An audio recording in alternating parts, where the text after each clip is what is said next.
Shalom. Welcome.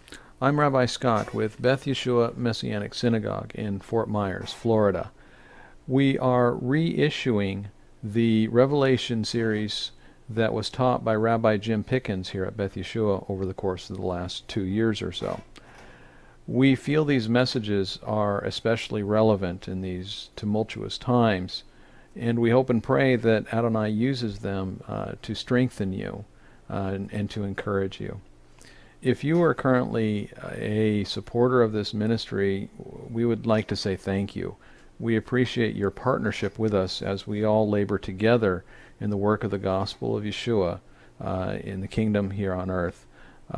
If you would like to support us, you will find a link below in the video description.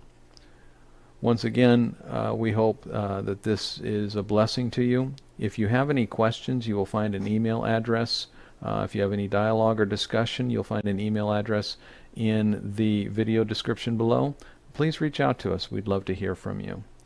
And now I will give you the Revelation series with Rabbi Jim Pickens. Shalom.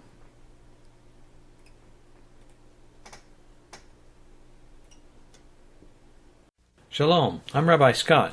Welcome to the ministry of Beth Yeshua Messianic Synagogue in Fort Myers, Florida. We hope and pray that this teaching will be a blessing to you.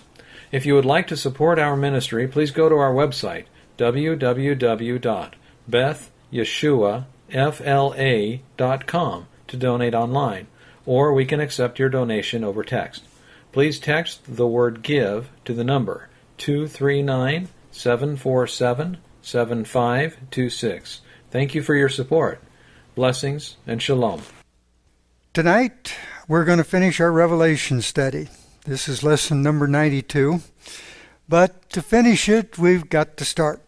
So let's start by reading chapter 22, Revelation 22, verses 1 through 5. Please, if you would put those up for me. Revelation 22:1 says, "Next the angel showed me the river of the water of life, sparkling like crystal, flowing from the throne of God and of the Lamb. Between the main street and the river was the tree of life, producing 12 kinds of fruit, a different kind each month, and the leaves of the tree were for healing the nations. No longer will there be any curses. The throne of God and of the Lamb will be in the city, and his servants will worship him. They will see his face, and his name will be on their foreheads. Night will no longer exist, so they will need neither the light of a lamp nor the light of the sun." Keep this verse 5 in mind. Night will no longer exist, so they will need neither the light of a lamp nor the light of the sun, because Adonai God will shine upon them, and they will reign as kings forever and ever. So you can see how this fits in with that little thing that I just read you now about the world leaders assembling themselves tomorrow in Jerusalem. Well, anyhow, what we've just read here in Revelation 22, 1 through 5 is an introduction. Already in chapter 21 that we went through a couple of weeks ago, there's a lot that's been stated in that chapter 21. There's also a lot that is said in many other parts of the Bible and said here, and there are things stated in other parts of the Bible that are pictures or types and foreshadows of what is being said here. This is kind of a synopsis. We're getting to the end, the final chapter in Revelation, so we're beginning to see a final synopsis of everything that we've done over the past couple of years, these previous lessons. So, let's start by reminding ourselves of something. And let's start that by going to Amos chapter 3, verse 7. This is one of my favorite passages in the Bible. To me, this is refrigerator art. We all need to have this so we can look at it. Amos 3:7 says, "Adonai, God, does nothing without revealing his plan to his servants, the prophets." In other words, God ain't going to do nothing without telling us first that he's going to do it. And that's why we have to have a bit of an understanding of the book of the Revelation, because in this he's telling us what he's going to be doing. Now, having said that, God does nothing without revealing his plan to his servants, the prophets, and that's what the book of Revelation is all about. But Revelation, is only the culmination, by and large, of what begins in other parts of the Bible. We shouldn't get hung up on the idea that only people listed as prophets in our Bibles are allowed to prophesy. Let that one soak in for a minute. We shouldn't get hung up on the idea that only people listed as prophets in our Bibles are allowed to prophesy. Because, as an example, Moses prophesied. Moses wasn't listed as a prophet. David prophesied, King David. Yeshua prophesied. Paul of Tarsus, St. Paul, prophesied. King Saul, of all people, prophesied. You can check 1 Samuel chapter 10 and 1 Samuel chapter 19 as examples about King Saul prophesying. So, very often what is being said in the book of Revelation really is the tying in of a prophecy stated earlier, stated somewhere else, maybe hundreds to maybe thousands of years earlier. Things that were prophesied are beginning to materialize here, as pointed out by Revelation, and in some cases are types and foreshadows that are still prophecies that have not yet fallen. Remember last time we looked all of the things about the millennial temple that's found in Ezekiel chapters 40 through 48 that type and foreshadow the New Jerusalem. There's just Ezekiel chapters 40 through 48 are full of prophecies that talk about the New Jerusalem, the Jerusalem that's going to come down from heaven with Messiah when he comes back to rule. Now, with the reminder in hand, let's go to Psalm 36, beginning in verse 6. Your righteousness is like the mountains of God. Your judgments are like the great deep. You save man and beast, Adonai. How precious, God, is your grace. People take refuge in the shadow of your wings. They feast on the rich bounty of your house, and you have them drink from the stream of your delights. For with you is the fountain of life. In your light we see light. Continue your grace to those who know you, and your righteousness to the upright in heart. This is a Psalm of David, and it's pointing in here to this fountain of life, if you will. Sort of abstract here.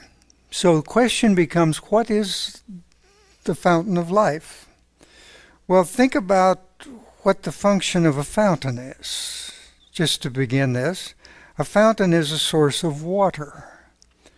Water flows from a fountain. Pretty basic stuff.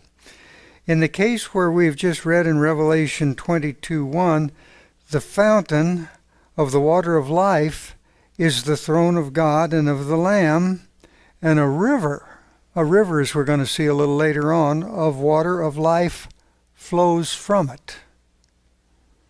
An interesting thing in verses 7 and 8 here is the reference to the shadow of God's wings. Verse 7, how precious, God, is your grace. People take refuge in the shadow of your wings. They feast on the bounty of your house, and you have them drink from the stream of your delights. That's so interesting.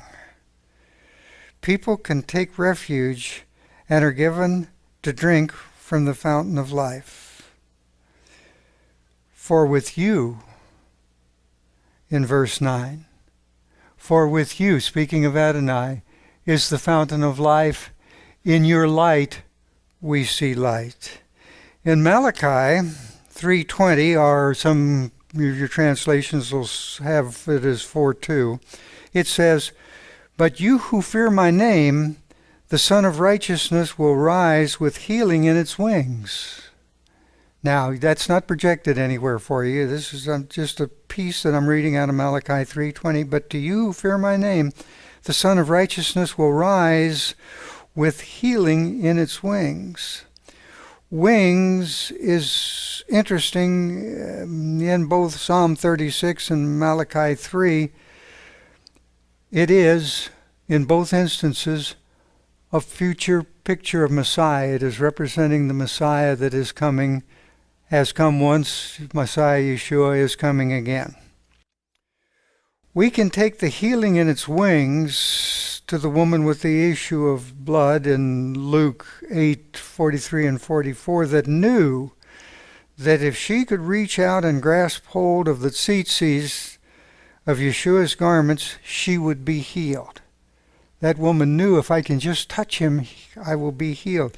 Now the tzitzi, at that time, that's the stringy thing that hangs down from your belt. Most of us wear our tzitzis inside. The Orthodox wear them outside. The tzitzi was commonly held at that time, that's at Yeshua's time, as the wings of the garment. That was a reference to them, so we can gin that into what we're talking about here with the wings in these passages. The tzitzi was commonly held in that time as the wings of the garment. It had healing in its wings, and that woman said, if I can just grab these tzitzis, I'll be healed. Refuge in the shadow of the wings of God, grasping hold of the wings brings healing. Standing under the shadow of the wings brings one to the fountain of life, to drink from the stream that flows there, the stream of God's delights. What did Yeshua say on Hoshana Rabbah, the greatest day of the fall feast? Anyone who is thirsty, let him keep coming to me and drinking, and out of him will flow streams of living water. We need to note the reference to light here as it points to Messiah. Yeshua said, I am the light of the world. Now, we're not going to follow that one out in depth. We talked about it a few weeks ago. So let's take this now to Psalm 48, verses 5 and 6. In some passages, it'll be verses 4 and 5. We're going to use that address here. There is a river whose streams gladden the city of God, that would be Jerusalem, the holy habitation of Elyon. God is in the city. It will not be moved when daybreak comes. God will help it. This is a psalm from the descendants of Korach, also dealing with prophecy. Again, verse 5 is a tie-in to light. God is in the city. It will not be moved when daybreak comes. God will help it. This is a river whose streams gladden the holy habitation of God. I believe this ties to the river of the water of life, which is provided for those who seek refuge under the shadow of his wings. And here it tells us that this river of water of life will not be moved. It will not be moved. It is a permanent thing. A permanent thing. The look is eternal. Now, let's look at a couple of places where it speaks of something in the millennial age that prefigures this river of water of life in Jerusalem flowing out of the throne of God and the Lamb, evidently across the expanse of the new earth. So let's go to Zechariah chapter 14, verses 8 and 9. On that day, fresh water will flow out from Jerusalem, half towards the eastern sea and half towards the western sea. The eastern sea is the Dead Sea, the western sea is the Mediterranean. Both summer and winter. Now, the reason for that statement is we have a rainy season in Israel, which is during their winter time, when there's tremendous amount of rain flows off the land into both seas. Verse 9, then Adonai will be king over the whole world. On that day, Adonai will be the only one, and his name will be the only name. This speaks of the day that returning Messiah's foot steps down on the Mount of Olives and splits it in half. Complete Jewish Bible, Stern translates this as fresh water. On that day, fresh water will flow out from Jerusalem, half towards the eastern sea, half towards the western sea. A better translation would probably be living water. Living water. Half flowing towards the eastern sea, the Dead Sea, as I mentioned earlier, half flowing through the valley that's made in the Mount of Olives when it splits in half, half moving north, half moving south, when the Messiah's foot steps down on it, because the Mount of Olives currently is taller than the Mount of Israel that the Temple Mount will be on. Now, the Western Sea is the Mediterranean Sea. This happens when Messiah's foot returns, as I mentioned, his foot steps down. Last time I mentioned that, there were additional types, though, given to us in Ezekiel 40 through 48. So here are two more. Ezekiel 47, 1 through 12. This is a long passage, but Ezekiel 1 is applying to Revelation 22, verse 1, and the last verse, Ezekiel 47, 12, is applying to Revelation 22, verse 2. So between Revelation verse 1 and verse 2, all of this information can be put in there and applied to what is being given to us or laid out for us in Revelation. So let's begin. Ezekiel 47, 1. Then he brought me back to the entrance of the house. That's the temple. That's the temple. And I saw water flowing eastward from under the threshold of the house, for the house faced east. The water flowed down from under the right side of the house, south of the altar. Next he led me out through the north gate and took me outside to the outer gate by way of the east gate, and there I saw water trickling from the south side. With a line in his hand, the man went out towards the east and measured 1,000 cubits, 1/3 of a mile, and had me wade across the stream. The water came up to my ankles. Verse 4, he measured another 1,000 and had me wade through the water, which had reached my knees. He measured another 1,000 and had me wade through water up to my waist. Finally, he measured 1,000, and it was a river I couldn't cross on foot because the water was so deep. It was so deep one would have to swim across. It was a river that could not be waded through. He asked me, human being, have you seen this? Now, I'm going to pause here and tell you, this begins as a trickle of water flowing from the throne of God, and it keeps expanding and growing greater. I want to see that point. I'm going to bring it up again. He says, human being, have you seen this? Then guiding me, he got me back to the riverbank. Next. After being returned, I saw on the bank of the river a great number of trees on one side and on the other. And he said to me, this water flows towards the eastern region and continues down to the Arava, wherein it enters the sea of stagnant water, the Dead Sea. Its water will become fresh. Pause again. This is talking about the Dead Sea becoming fresh water. Verse 9. When this happens, swarms of all kinds of living creatures will be able to live in it wherever the stream flows, so that there will be vast numbers of fish for this water flowing there, so that wherever the river goes, everything will be restored and be able to live. Next. Then fishermen will stand on its shore, spreading their nets all the way from En-Gedi to En-Galim. There will be many kinds of fish there, as in the Great Sea, the Mediterranean, a great variety. However, its mud flats and marshes will not become fresh, but will remain salty. On both riverbanks will grow all kinds of trees for food. There's those trees mentioned again.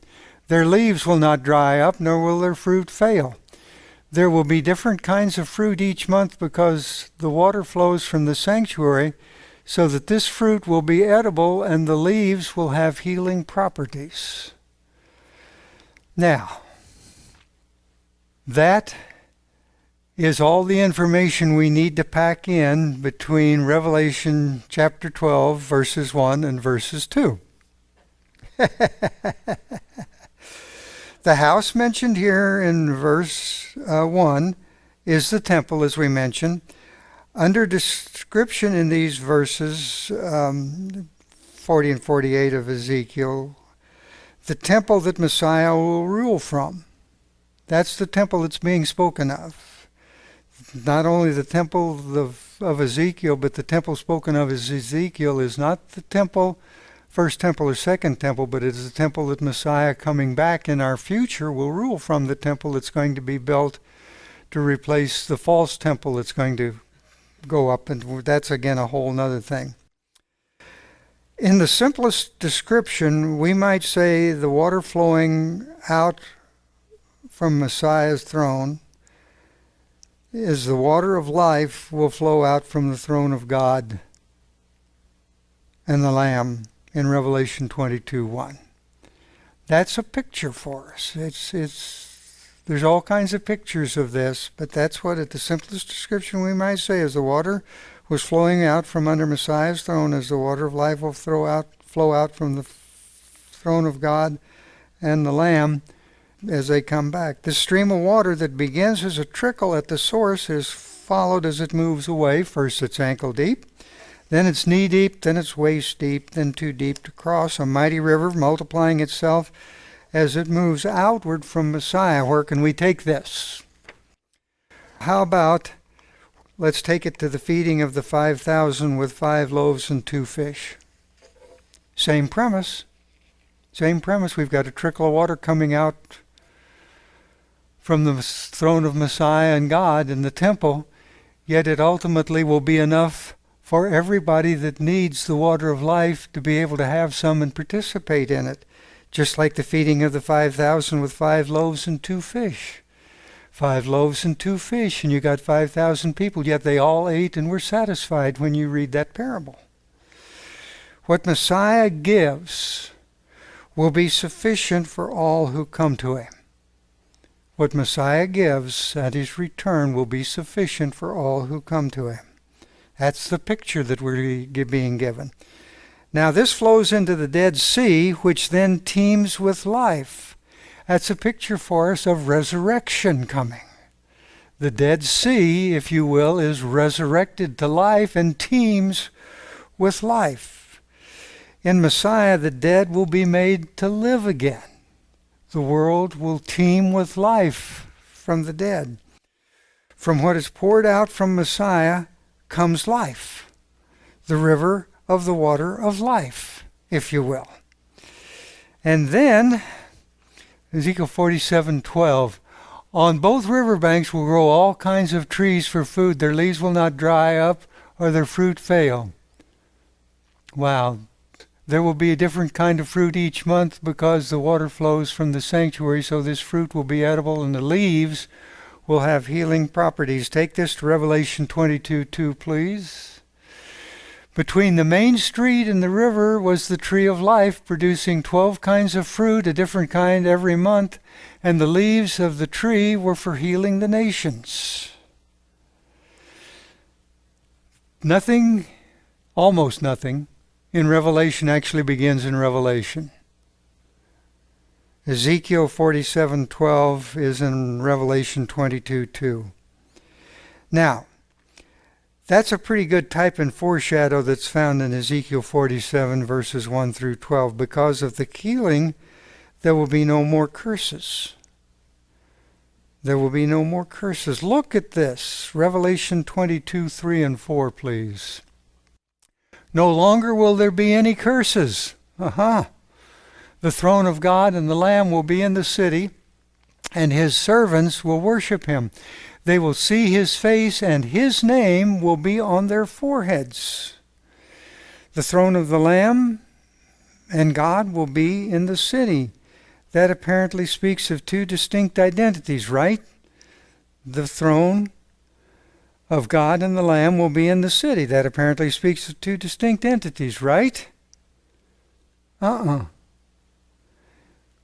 look at verse 4, talking about his servants. They will see his face, and his name will be on their foreheads. This speaks of one person. His face and his name will be on their foreheads. You see, this is kind of an eternal mystery that has been within the body of Messiah almost forever. Man has a problem bending his mind around this idea that God and Messiah are not two separate individuals that exist together. They are the same individual looked at in a different facet, if you will. They're like a jewel, like a cut diamond, and one facet shows you one thing and another facet shows you something other, but it's the same. God and Messiah are the same. There's a single throne for both God and the Lamb. Here they are, his servants, looking at his face, and they will have his name on their foreheads. The answer to the question in Revelation 22, if you will, is in Genesis chapter 1, verse 26, please. Then God said, "Let us make humankind in our image, in the likeness of ourselves, and let them rule over the fish in the sea, the birds in the air, the animals over all the earth, and over every crawling creature that crawls on the earth." So God created, listen to this carefully, so God created humankind in his own image. In the image of God he created him. Male and female he created them. But God created humankind in his own image. In the image of God he created him. We are in the image of God.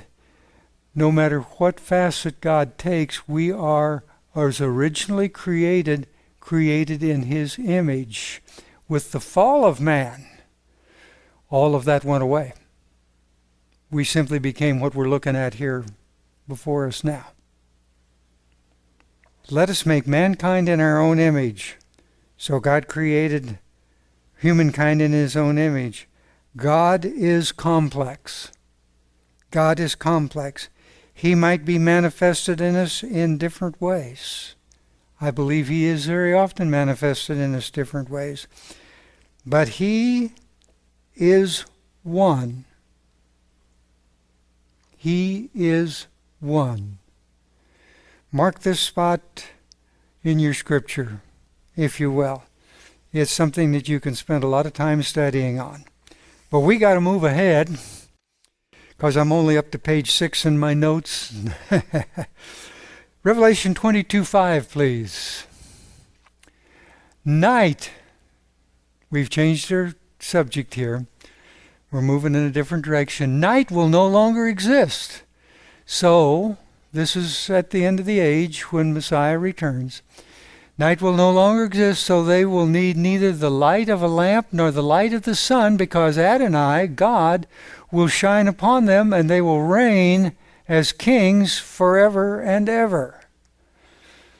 A lot packed in there. Wow. Still talking about the servants of God here. Adonai's light will shine upon them. That's a fantastic statement. They, the servants, will bask in the Shekinah of God. No more night. Constantly, when we reach that stage where we're with him at the end of the age and moving off into eternity, there'll be no more light, and we will constantly be basking in his Shekinah. The struggle between light and dark began in Genesis chapter 1, verse 2, is over. Let's look at that. Let's read Genesis 1:2. The earth was unformed and void. Darkness was on the face of the deep, and the Spirit of God hovered over the surface of the water. At creation, darkness was in control. When creation began, Just look at that. That's Genesis chapter 1, verse 2. We're beginning to talk creation in here. The earth was unformed and void. Darkness was on the face of the deep, and the Spirit of God hovered over the surface of the water. At creation, darkness was in control. Darkness, which is represented by night. When we get to the end of the age, at the other end of this spectrum, there will be no more darkness, only the Shekinah of God, because darkness has been vanquished. That's a picture for us. That's a picture for us to see and understand that, at the beginning of creation, everything was dark, but at the end of creation, when we go to be with God in eternity, everything is going to be under constant light. And finally, about the servants of God, that's us and kids. The servants of God, they will be reigning kings eternally. There will be no more subjugation, no more put-downs, no more peon status. No more cases where we've got going on in Africa and in the Middle East where people that are believers in the God of Israel, the Creator God, and His Messiah are being put to death by other people. These are God's people, created in His image, who will be living with Him for all eternity. Now, what's important for us to understand is that Revelation 22 verse 5 is the end of God's revelation being given to us in the book of the Revelation. There will be no more darkness. God's people, created in His image, will be living with Him all through eternity, reigning as co-kings. You remember, if we look back, I'm just going to go off on a tangent here for a minute, a rabbi trail, if you will. When we are dealing with God and Adam, as creation is continued and all the animals are being created and everything's being created, Adam is being treated as an equal. It's not until they eat the forbidden fruit that quits and goes away. Now,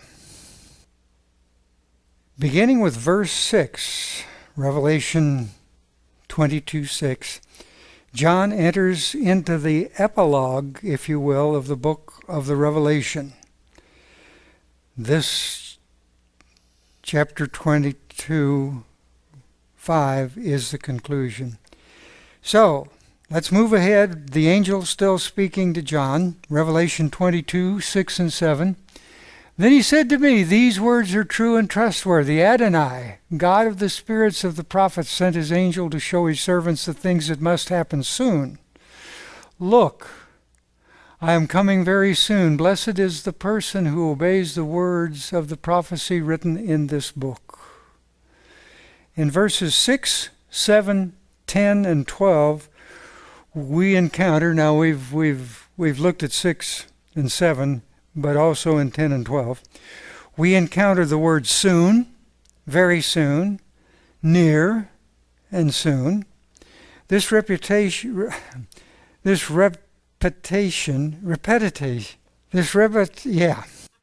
gives a sense of urgency to the epilogue. The same wording is found in the prologue of the book. Just to give you a comparison, Revelation 1:1, please.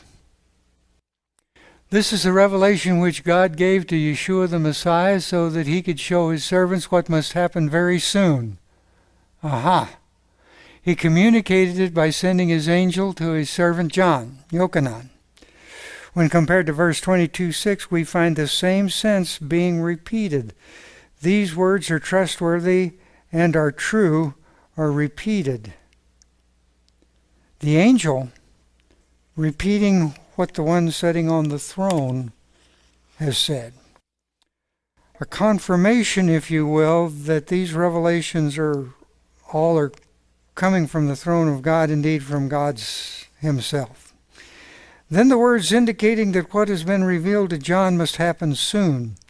So that raises the question, what is soon in God's economy?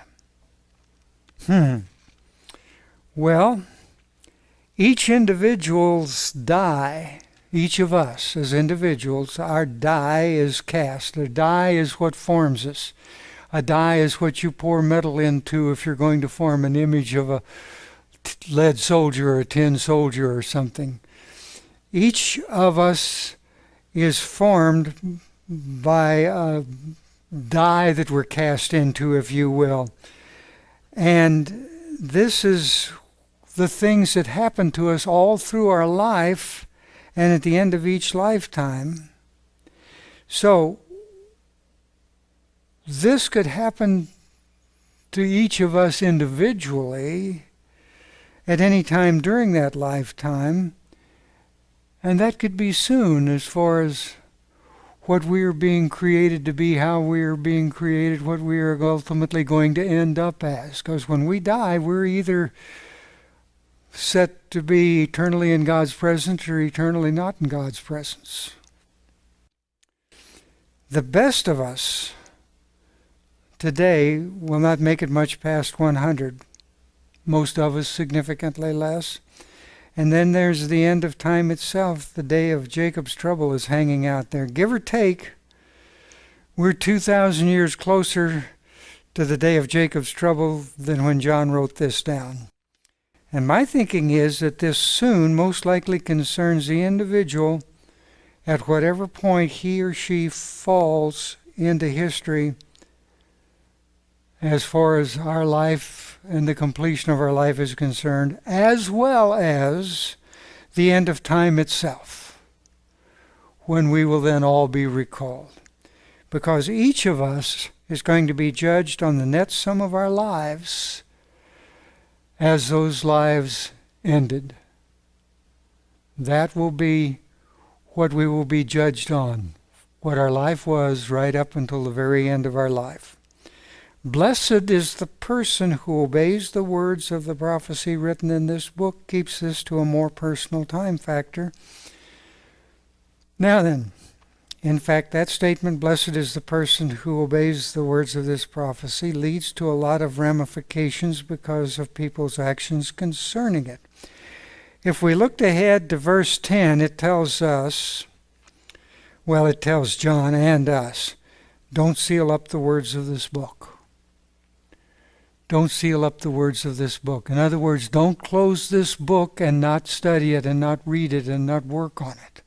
Don't seal this book up. Also, verse 18 tells us don't add anything to the words of this prophecy. Also in verse 19 tells us don't take anything away from that prophecy. The Word of God is here saying very plainly, don't mess with anyone who is interested in studying this book of Revelation. Make it open to anyone who wants to study the book of Revelation. And I keep hearing all the time, trust me, I've been hearing this for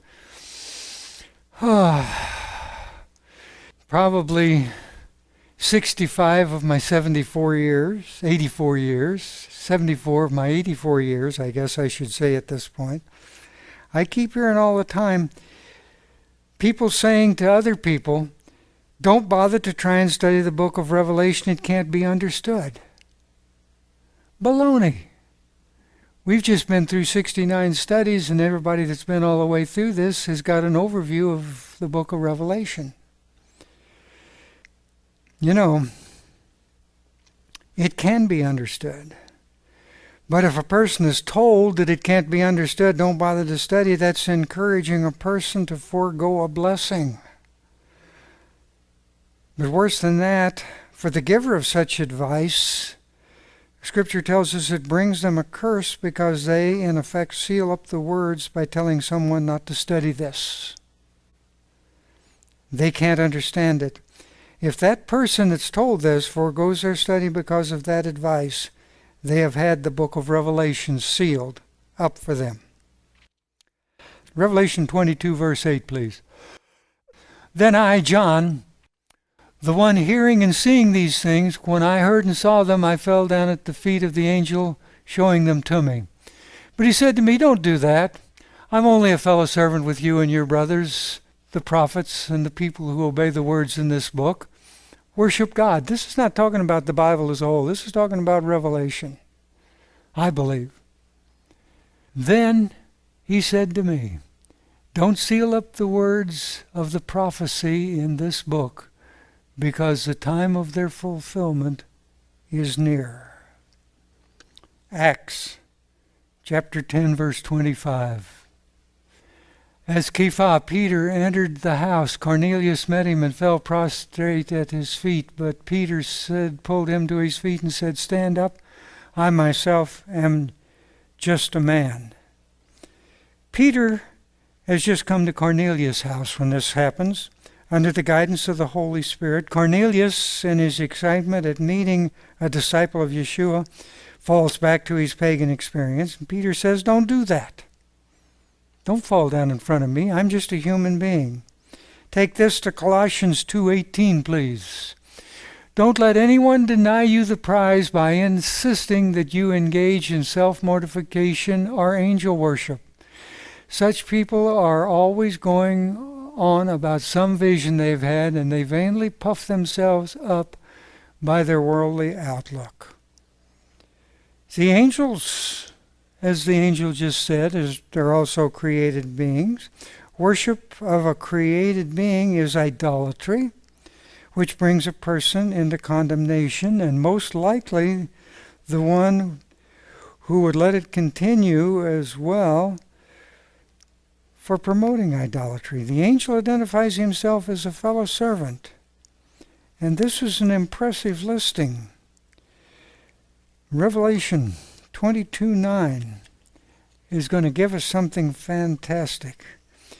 With John and his brothers, the other disciples, the prophets, and follow this one, those who obey the words in this book. I don't think that is limited to just the book of the Revelation at this point anymore. We have to not limit ourselves to the study of the book of the Revelation. But once we begin to study the book of the Revelation, then we can't limit ourselves just to that book. We have to follow all the words of all the scriptures, because Revelation begins in all places all throughout the Bible. And I think we can take that back to verse 7 concerning the words of the prophecy. I don't think is limited to Revelation, but should encompass the whole Bible. Then the angel gives the correct answer. Worship God. In Revelation 22:10, we discussed about the sealing of up the words of the book. The words must be available to every person who seeks them in his lifetime. Give me Revelation 22:11, please. Whoever keeps acting wickedly goes on acting wickedly. Whoever is filthy, let him go on being filthy. Now, just pause there for a second. If you're acting wickedly, God considers that to be filthy in his presence. Also, whoever is righteous, let him go on doing what is righteous, and whoever is holy, let him go on being made holy. The implication here is that the person who has passed the point of repentance should be left alone, left to their own devices. But in verse 17, the invitation is still being issued to everybody. I think we have to push ahead in the hope that everyone can make the choice to repent. But what I believe this passage is telling us is we can't get bogged down with one individual or a few individuals who are really bad cases and let someone who could find salvation slip through the crack because we're spending too much time with these kind of people. As well, we must encourage those who are righteous and holy to stay on the right track. We can't ever assume that someone can't fall away. I run into a situation where somebody rejects God and Messiah fairly often. You would be amazed at that. Anyhow, particularly encourage the ones new in the faith to remain strong and to remain true. Revelation 22:12 through 16, please. Pay attention, says Yeshua. I am coming soon. My rewards are with me to give to each person according to what he has done. I am the A and the Z, the first and the last, the beginning and the end. Keep that in mind, that verse 13. I'm going to come back to it. I am the A and the Z, the first and the last, the beginning and the end. Verse 14, how blessed are those who wash their robes so that they have the right to eat from the tree of life and go through the gates into the city. Next. Outside, now listen to this list. Those that are forbidden to go into the holy city, the New Jerusalem that comes down from heaven that Yeshua will be ruling in, there are those that are outside because they are forbidden to enter that city. And understand where a lot of the body of Messiah is going and what they're teaching today, but understand what this scripture is telling us here. Outside, not allowed to enter New Jerusalem, are the homosexuals, those involved with the occult, with drugs, the sexually immoral, murderers, idol worshippers, and everyone who loves and practices falsehood. That's quite a list of people that are all together and equal in stature according to God and won't be allowed to come into the New Jerusalem. Verse 16, I, Yeshua, have sent my angel to give you this testimony for the Messianic communities. I am the root and the offspring of David, the bright morning star. Yeshua identifying himself, but remember, he is just a facet of God that has made himself visible to us. Wow. That verse 22:15 is very important list. My rewards are with me to give to each person according to what he has done. Let's look back at Revelation 20 verses 12b. We'll begin in midway in that. Revelation 12b through 15. The books were opened, and another book was opened, the book of life, and the dead were judged from what was written in the books according to what they had done. That's what's written down about each of us during our life that they can go back and look at when our life is over. The sea gave up the dead in it, and death and Sheol gave up the dead in them, and each were judged according to what he had done. Then death and Sheol was hurled into the lake of fire. This is the second death, the lake of fire. Anyone whose name was not found in the book of life was hurled into the lake of fire. Be written in the book of life. Keep doing what is righteous. Keep doing what is holy. This is followed by a direct statement of Yeshua that he is God. In my opinion, he is God. Revelation 22:13, please. In 22:13, it talks about, I am the A and the Z. I am the first and the last. I am the beginning and the end. Well, who else could it be except Messiah? How blessed are those who have washed their robes. Where have they washed their robes? In the blood of redemption, the blood of the Lamb. We've done that back in Revelation 7:14. They shall be able to eat of the tree of life, which is where? 22:1 and 2, please. Next the angel showed me the river of the water of life, sparkling like crystal, flowing from the throne of God and the Lamb. Between the main street and the river was the tree of life, producing 12 kinds of fruit, a different kind for each month, and the leaves of the tree were for healing the nations. They can come into the gates of the New Jerusalem, those forever exiled away from there that are listed for us in 22:15. Those in the lake of fire, well, the homosexual word for the Greek is kunis, and it means dog. Deuteronomy 17:18. No woman of Israel is to engage in ritual prostitution. No man of Israel is to engage in ritual homosexual prostitution. Nothing earned through heterosexual or homosexual prostitution is to be brought into the house of God, house of Adonai, your God, in fulfillment of any vow, for both of these are abhorrent to God. That's a terrible translation. If you looked at that Deuteronomy 23:17 in the Hebrew, it actually explains it closer. It says, and I'm making a rough translation from the Hebrew, you are to bring neither the wages of the female prostitute, zonah, nor the wages of a dog, kilah, into the house of Adonai your God in payment of any vow. The status of the male homosexual prostitute is defined in Torah as no longer human, but of being a dog. And the body of Messiah is now ordaining dogs. Revelation 22:16. I, Yeshua, have sent my angel to give you this testimony to the Messianic communities. I am the root and the offspring of David, the bright morning star. Let's pick this up in Revelation 22:17. The Spirit and the bride say, come. Let anyone who hears say, come.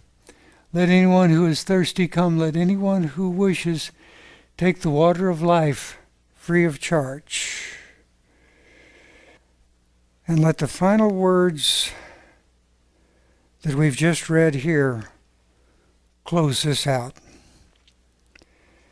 For those of you who have persevered through this study, I believe you can now list yourselves as being among those who have a much superior to the average knowledge of the book of the Revelation. But I'm going to tell you, you've not nearly completed your study of the book of Revelation. What you have at the close of our class tonight is the basis from which to study the Revelation in depth, if you choose, because basically what I've given you is just an overview. But with what you have, just this overview, you'll be among the blessed if you heed and apply what is said in this book. I sincerely encourage each of you to continue to read and study the book of Revelation on your own, and to encourage anyone who asks you to the study of the book of the Revelation, because it can be understood. It can be understood. And to share your knowledge as often as you can about the book of the Revelation. So, for those of you who persevered, thank you. And we'll close with that.